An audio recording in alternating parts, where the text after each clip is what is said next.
Welcome back to Pouur Decisions. Today, I am so excited to have Erin Rudy, and she has Milestone Home Design with us today. And I'm so excited to be able to talk with you about, your business and all. So let's get into it. Yeah, thank you so much for having me. Yes. Okay, Erin. Where did the name come from? That's a really, really cool name. This answer always makes me giggle because the reality is I had a domain that I had purchased for some other side hustle hobby a couple years ago, and it just had auto-renewed, and I wanted that money to go to good purpose. And so as I thought about this business, I thought, you know what? Renovations, different homes, that's a milestone in someone's life. Milestone could be appropriate for a home design business. The other thing was completely different. And again, it was just kind of a happy accident, but it's just kind of funny because I really didn't intentionally choose this per se.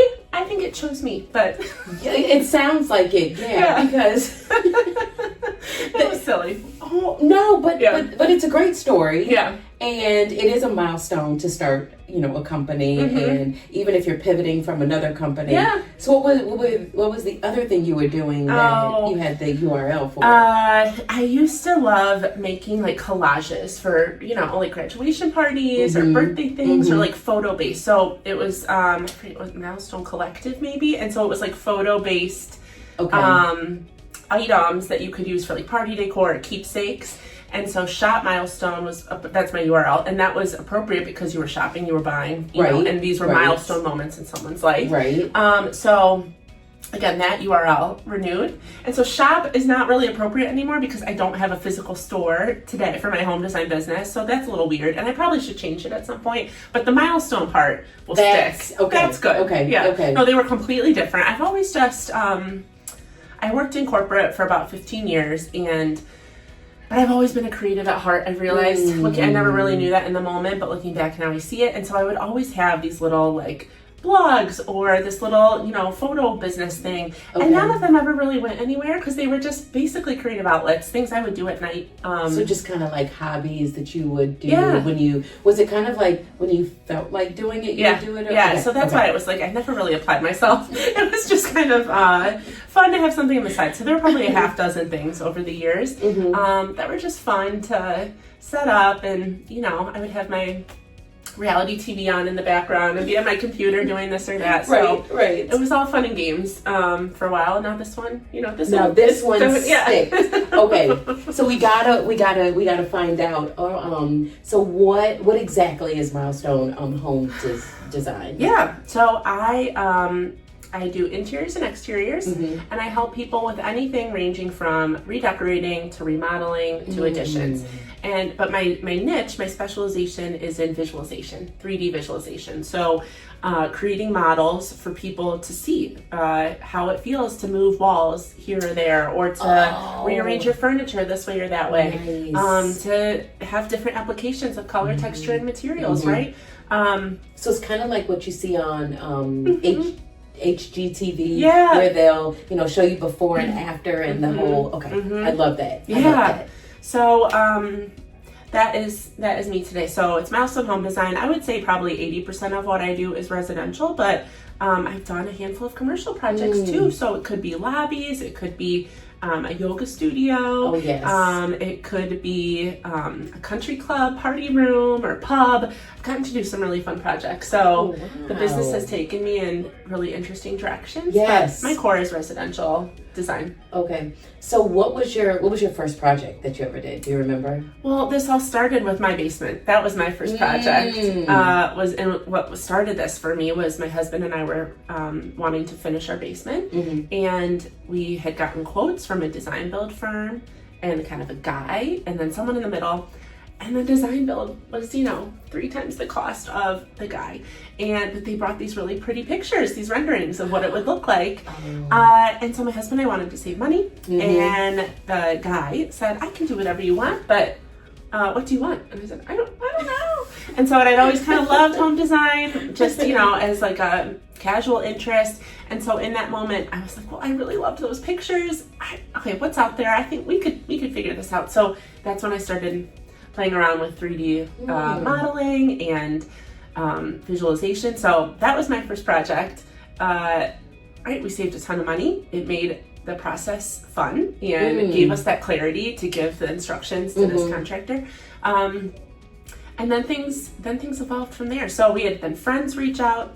They were finishing their. So people, they came to install your basement, and then they were like, "Oh, can you do ours?" That kind of thing. Or it was like a friend. It was a personal friend who they were having some home renovations done, and she knew what I had been doing for the basement, our basement. So I started helping them with that.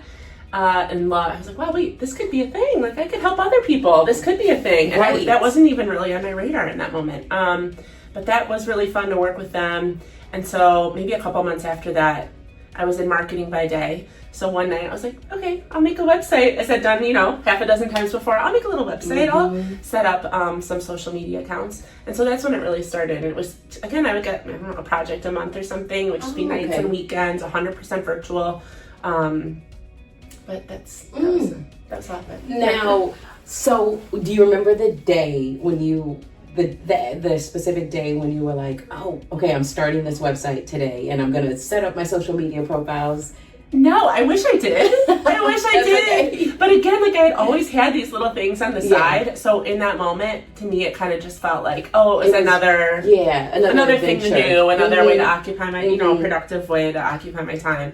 So in the moment, it just felt like any other thing. Little did I know. Yeah. But I wish I could. Yeah, that would be fun to look back on. But. Okay, so you get your first, clients. You're going. And what it like, how are you getting like new clients? How are you figuring out processes and everything about how to continue developing this company?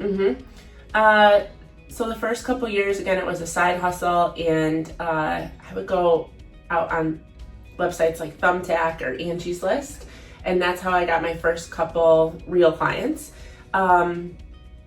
And to be honest, it was trial by fire, and that's, I knew what I was doing, but I didn't, I was in marketing by day, but it was really, that was confidence building because I knew enough, like people found value in what I was doing. So and that's true to this day, right? Like each project, it's a little different. I'm learning something else and it accumulates with each other. Where now I kind of do feel like I know what I'm talking about a lot of the time, but still I'm learning things new every day. So,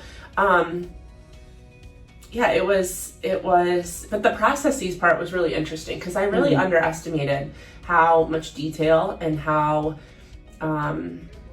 what a project truly needed to make it successful, especially to be a proper business.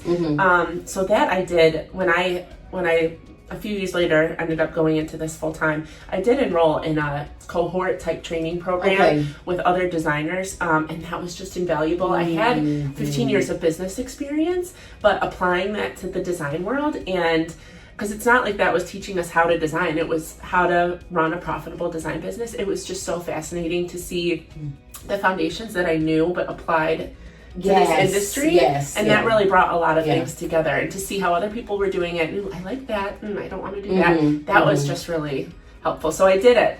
At some point, realized, I could use some help. It'd be nice to to get some guidance there. But a lot of it, even again today, is just trial by fire. It is.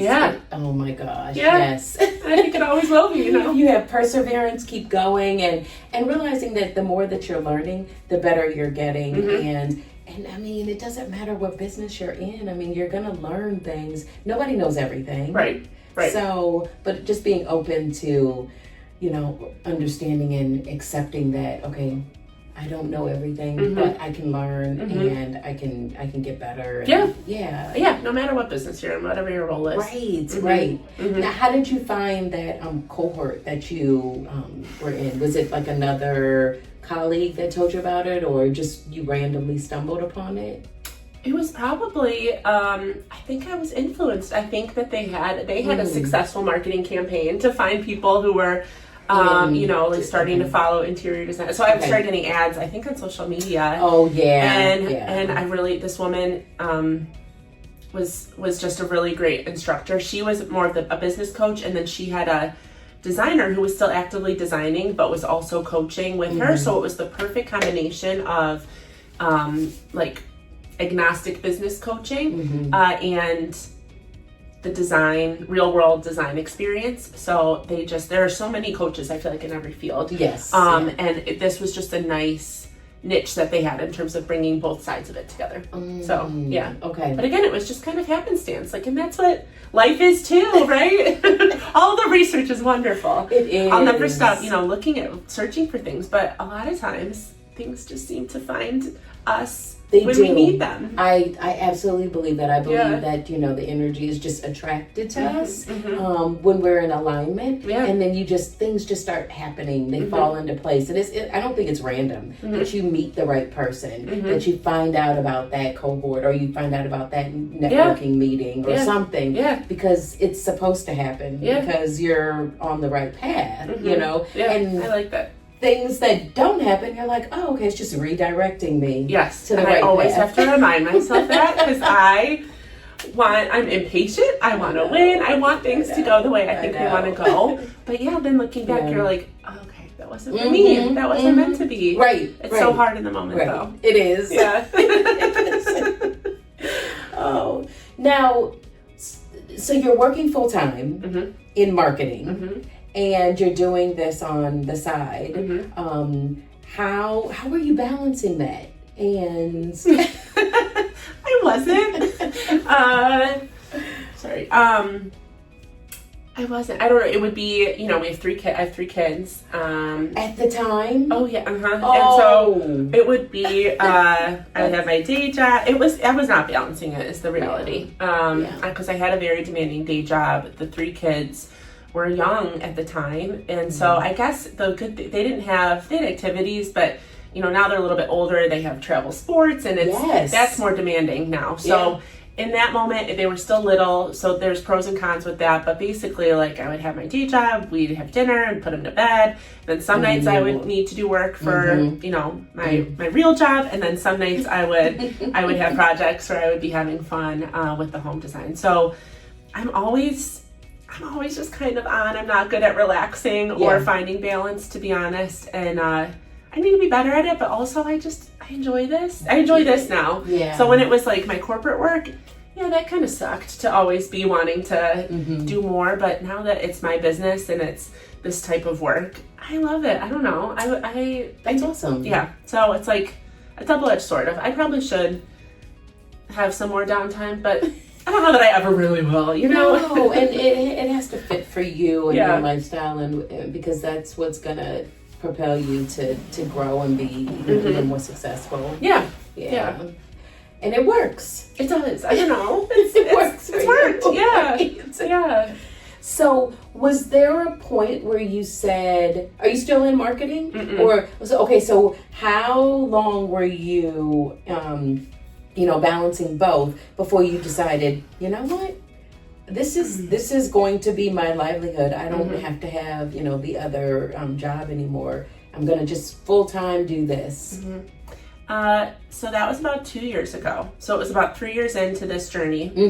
And it was about 2 years from today, where I had just gotten promoted at work. And I think that moment is what kind of set those wheels in motion for me of just realizing I was having so much satisfaction, like that my satisfaction with this work was increasing so much, and the appreciation from the clients I was working with was increasing. And then at work I had this promotion and I was excited, but that satisfaction was going down. And so it's not that I hated it, but it was just like the juxtaposition, whatever, of like those two worlds. And so it was just a moment of, life is so short. I have this thing. I don't know if it will be something, or if maybe I should actually do something completely else or something different. But that promotion was wonderful and I was grateful, but it wasn't, that just actually made me realize this isn't it for me, I appreciate it. I want it so bad. That's what I worked my whole career for, to have a role like that. And so, but now I have this other opportunity and I want that more. And so, I said, I don't know if this will work or not, but I would really kick myself if I didn't try to go after it. And if it doesn't, I'll get another job, I'll figure it out, or, again, do something completely different. But I felt like I needed to give it a go. That's awesome. Yeah. I mean, that's bold. And look what's happened now. I mean, that's absolutely wonderful that you were, willing to do that and to step out and just, okay, so you told your job 30-day notice, 2-week notice, whatever it was. And then what, do you remember like the first day when you were like, oh, waking up out of bed, like, oh, I don't have to go into work, like. That was kind of cool.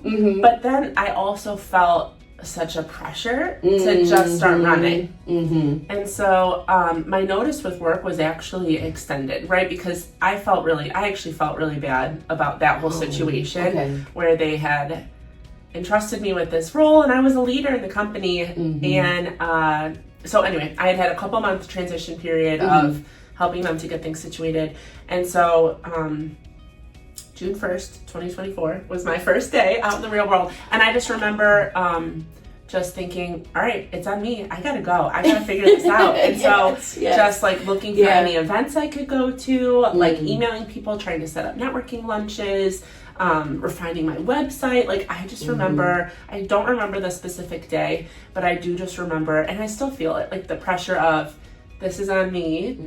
You gotta hustle, And so again, maybe one day I'll feel that a little less and relax a little more, but like, I doubt it. I don't know, probably not. That was just what I remember is like, there's like such a weight of having a job and having other people's expectations or their roles like put on you. And so that weight was removed, but then it was the weight of, all right, you wanted this, you signed up for this. Right. This is a work, girl, So that was what I remember about that moment, that time was just like the shift of the weight. And it's a good way. I love this weight versus the other weight, but it's still, Yeah, there's scary moments and, feeling a little bit insecure and, but the other side is that, there's so much excitement and you're like, oh my gosh, I'm doing it, and I love what I'm doing. And that's the drive. Right? Yeah. So that was good. Oh, so good. Now, what did your husband, your kids, anything like that, what did they My husband is so supportive. I'm so lucky. He is a very corporate-minded kind of guy. So I don't think always understands. He does his job. He does a good job. But he doesn't, go up. I don't want to say above and beyond, but that's it. But, he's just not as 24/7 as I am. And then certainly, So I think sometimes that's just a different mindset and a different world. So I think we balance each other out in that way. The kids, it's actually been really cute. So they, at first I was like, all right, we might need to cut back on this or that. Like mommy's, job is changing, but they're excited. And then especially my daughters, but even my son, it's fun to see them, like if they see me working on something, for them to pop in and ask and, critique what I'm doing or have some ideas or whatever. Or especially like my oldest daughter, she wants to come to my client meetings. Like she really is interested in it. And so that's been really cool. And just to open up the conversations, because for so long I had corporate blinders on. I just thought you went to college, got a job with a big company and went to get, chase the money and get promotions. And that works for a lot of people and it worked for me for a long time. But I just have taken off my blinders to see there's so many other ways we can spend our time and make a living. And so that's been really wonderful to be able then to have those conversations with my kids and just plant those seeds of, I don't know what, what they'll do. But it's just fun to see them kind of noodling on things and saying this or that. Of my daughter will start these little businesses in the basement of selling her stuffed animals to us. And it's just for a while, it was every weekend she would have a different kind of shop or a different kind. And so it's just okay, they're watching and they see. And so that makes me really happy. Yes. Yeah. You're having a huge impact on, their, just the way that their thinking process is about, what they can do in life. It doesn't have to be. It can be if they want. It can be, 100%, yeah. But it doesn't have to be, just that corporate job, 9 to 5 type thing. Yeah. That's awesome. I know. So I never saw that coming when I did all this, but that's been really rewarding. Yeah. And how old are your kids? So my son is 12, and then I have 2 girls. One is 10 and one is 6. Okay. So is the 10-year-old the one that's really interested? And the 6-year-old was the one that was selling things? Or was no, the 10-year-old is the one who's like, right. And then they all will come over and be like, what's that? Whose house is that? And they'll be like, I don't like that color. Or, put a couch there. No one wants a chair, whatever it might be. But have you ever like taken their advice? Like if they're like, I don't like that color, have you ever thought, Kind of, yeah. It's funny. Like they do have good just to have like they no matter your age, like we all live in a house. And, right.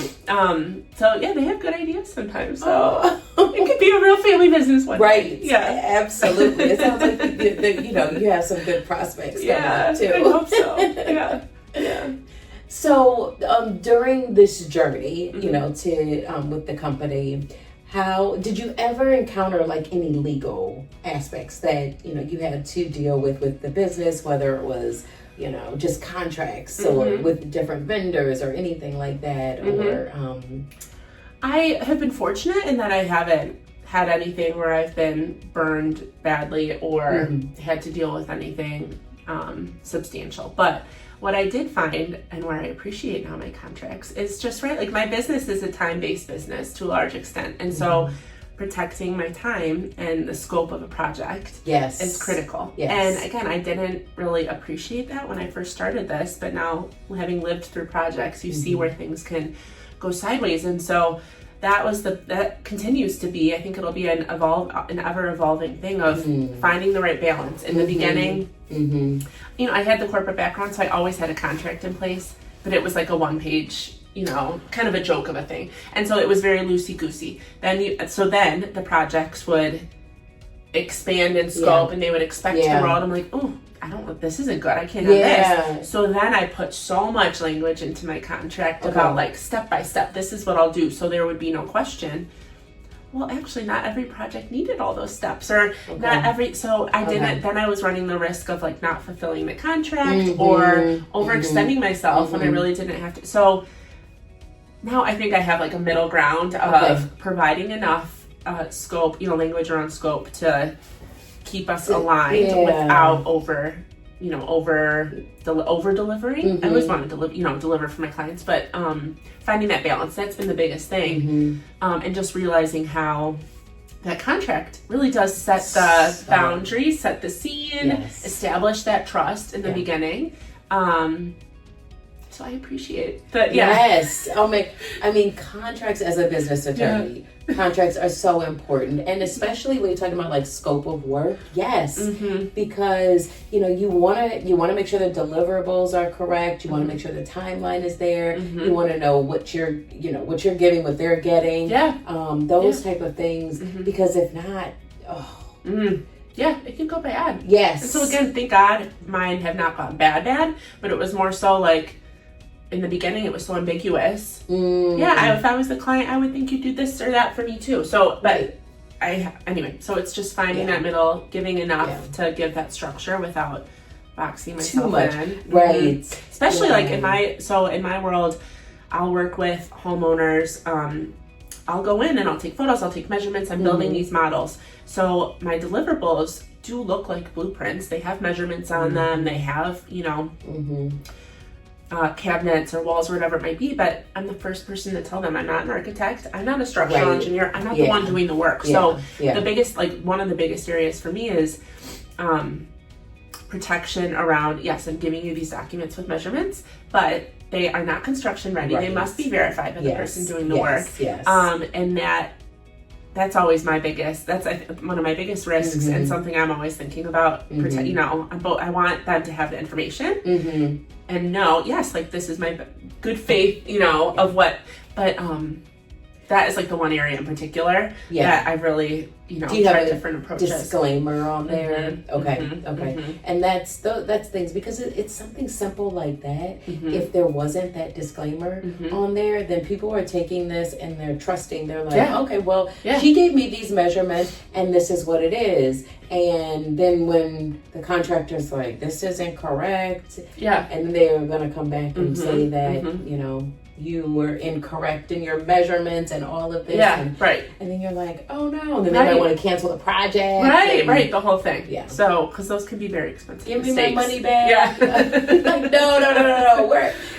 And that's where even like in my line of work, I there are designers then that almost become general contractors where they're subbing bet. out the work, and right, you I can bet. make a profit, you can make a margin doing that, but I just think that it opens up such a can of worms in terms of risk assumption and just the time it takes to manage at that level. Where I don't know, never say never, but right now I'm happy to I pass it off. I'll work closely with whatever contractor they hire, but I let the clients interview and engage contractors directly so that I'm The onus is on staying them. outside of that.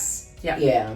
But yeah, that was another thing, again, in that cohort, just to see how different people are doing it, and hearing the pros. There's pros and cons of everything. Oh, absolutely. And so, absolutely. So again, never say never, but for right now. Yeah, and that's one thing that, as a business attorney, I definitely focus on with different clients, is just that have an attorney draft your contracts to make sure that you're fully protected as much as possible, and to those nuances are making sure that they're addressed and taken care of, because everybody's business is different, and your needs, what you're doing with your clients is going to be different even from another designer, but being able to protect you, so it's so important, and that's where the legal aspect, that it's better to pay the money up front and then be able to know that you're protected than risking oh my gosh, I have to 100% pay it in the back end and it's more expensive, and now these people are angry and they're putting bad Google reviews about me and all kinds of things on there. No, the parallel between that's the core of my business is, as it relates to home projects, is invest time and money up front, work with a designer, explore different options, so that you're putting some of that noise to bed in terms of, what if we've done this or done that. So yes, it's an expense up front, but then those tools, those deliverables give you the clarity, give you deliverables to have conversations with different contractors, get apples to apples bids, so you're going to, in the end, save time and money. It's a similar parallel to the world. It's exactly. Invest your time and money up front, no matter what we're doing. It's the same thing. It's exactly the same thing. Right. Oh man, yeah. So, it's been 5 years. Ish. 5 years. And what, if any, poor decision did you make that? Whether it was when you started or just even last week or something like that, and you're like, oh, wasn't the best decision, but I learned a lot and I overcame that, and now I'm in a better space. Yeah. The biggest thing is around saying yes to too much or undervaluing myself, especially in the beginning, but I still struggle with it now. Giving, I'll do that for free to try this out with, especially with contractors or referral sources or with friends or family. Friends and family probably. Could you just take a look at this and just give me a little? It won't take that long. Yeah. And so that is where, that will be an ever evolving situation, I'm sure, but. Sometimes I'm like, I shouldn't have said I would do that, or I wish I hadn't. I wish I hadn't taken that one. But you live and you learn. Yeah.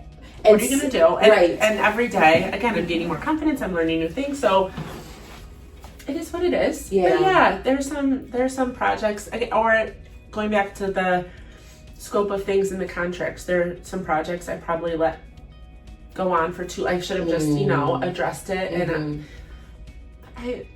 I don't like to say no. I like people to be happy with it. And so it's just, so nothing in particular. Again, I have been so fortunate that I haven't had like a big catastrophe or some decision that was so detrimental, but it's just like a series of little things. Yeah, little things. Mm-hmm. Now, so how have you changed, interaction or agreements with people, like, where maybe before you would have said, yeah, I'll do it, it only took like a few minutes or something like that. How have you changed the way that you operate your business? Probably much like a lawyer now. I am like very meticulous in tracking my time. Okay. And so tracking, especially, for projects, for each task, like how long everything takes me. So now having a couple years of data to look back on to, again, give me the confidence to say, yes, I would love to help you with this remodel. It will take me X amount of hours. And so it'll cost you X amount of dollars for my services. Having the data behind that is so valuable for me to have the confidence to be able to say those words confidently to someone. So that's one thing. And then again, just having 2 years of experience now working with so many clients and projects to know, not to toot my own horn, but like I am providing people with value and I am saving them time and money and producing good outcomes. So, when you're first starting out, it's hard to feel that and own that. Right. And so now with this experience, and armed with the data, it's like, okay, no, I do a good job. I know what I'm talking about and I deserve to run a profitable business. And this is how long something takes me. And so, again, it's like just little things every day in terms of tracking and analyzing and talking to ChatGPT about how should I say this or that. Right. I embrace that. That's been really helpful. And just feeling confident in how I say things. Yes, it's an asset to us as humans. Not to replace us, I don't think. No, just to provide us additional way of doing things. I'm like, I do like that. That sounds good. Right. I sound smart. Yeah, absolutely. There's nothing wrong with it. I don't know. No. That's made such a difference in moving quickly, right? Because that's the other thing I've learned is you gotta move. You can't sit with things. So just using whatever tools we have, whether it's AI, whether it's friends or whatever, your networks, just using tools to get information, weigh the pros and cons, and move forward. And make a decision and move with it. And whatever decision you make, it's the right decision because that's the decision you make. Yeah, right. You can always change it. But right, you gotta move. Keep it going. Keep it moving. Yeah. What's been your favorite design that you've done? If you have one, or maybe if you have a couple. Yeah. There's a couple. So there was one last year. It was a yoga studio, and it was a woman had started this yoga studio as a side hustle. She had a day job, and she would run this yoga studio nights and weekends. And then an opportunity became available for her the space next to her was opening up, and it was a restaurant. A German restaurant, and she was going to was considering expanding her yoga studio to take over that space. And she had a beautiful purples and grays and wood tones, and then we walked into this German restaurant. We're like, oh my god. Anyway, so that one totally was different look. So cool. The challenge of the project itself, but then also her dream was for that to be her full-time job. And so it was kind of this full circle moment of, this is really cool. I'm using my path, what I'm doing now, which used to be a side hustle, to help someone potentially pursue their passion. And so that was for that reason one of my favorite ones. And then there are some I work with young couples, young families, middle-aged folks, and then empty nesters. And I just love, I've had a few empty nester projects recently, and those are so fun because they're just starting this new chapter of their life. They've spent a lot of their lives serving others, taking care of kids, taking care of their parents, and now they have the time, the money, the it's their time, and so I get to focus on me. And so those are really, I've just had a couple of different variations of that where I'm so happy for them, and it's so fun to see them get excited about things that they're picking out or how we're reimagining their space. There's been a couple like that. That's cool. Yeah. I mean, I'm sure you meet some interesting people and, probably get stories about their lives and in this room, this is what we would do. Yeah. And, like their decor or whether like this furniture piece was a gift for my aunts or whatever. It's their life stories. I hear so many different life stories and they're so cool. I love it. Yeah. Anything new, like exciting on the horizon that you're working on, or? So my biggest thing this year is related to Milestone, but it's a little outside the core. I'm starting a monthly event series called Gather for Good. Oh. And it's a combination of a bunch of ideas that were floating around in my head. Okay. But it's a monthly event for women, the second Tuesday of every month. Okay. At a local wine shop in Avon that's owned by a woman who bought that business a couple years ago. And so it'll be a creative activity or learning something. I'm asking people to bring a few non-perishables to donate to the local food pantry. Okay. And then there is a ticket price to cover expenses and supply, food and some supplies. But then all the net proceeds are going to different charities every month, like rotating different charities. Wonderful. So there'll be food and drinks, and like this month we're going to be making vision boards to kick off the year. Okay. Next month I think we'll be painting pots and planting, like learning about keeping plants in the home or gardening. Maybe a self-defense class coming up after that. Crocheting, like such a variety of things. But just a night where women can get together, get out, meet new, bring friends, meet new people, enjoy good food and drinks, and then give back to the community. So I'm excited. So it's hosted by Milestone Design. So it's part of Milestone, but it's really just kind of a separate entity. Yeah, that I was just thinking about how to dabble in each of those buckets. That's awesome. I'm excited. That is so cool. Yeah, thank you. I'm excited. So our first one is next Tuesday. Right. But the second Tuesday, mark your calendar. Yeah. Yes. Yeah. I'm definitely going to. Yeah. Because I want to be there. Yeah, I'm excited. And again, I think it's kind of funny because now I'm realizing that's, in my corporate life, the home design and other things were my creative outlet. Now that home design is my core, this is almost my creative outlet where I get to dabble in these different things. But I think just being able to highlight different business owners, partner with the wine room and support her, and then these nonprofits, it's so cool to there's a few, the couple of first ones are ones that I'm really familiar with, but then just learn about other nonprofits and highlight them. I just think it'll be a good time. It sounds good to me. I want to be there. So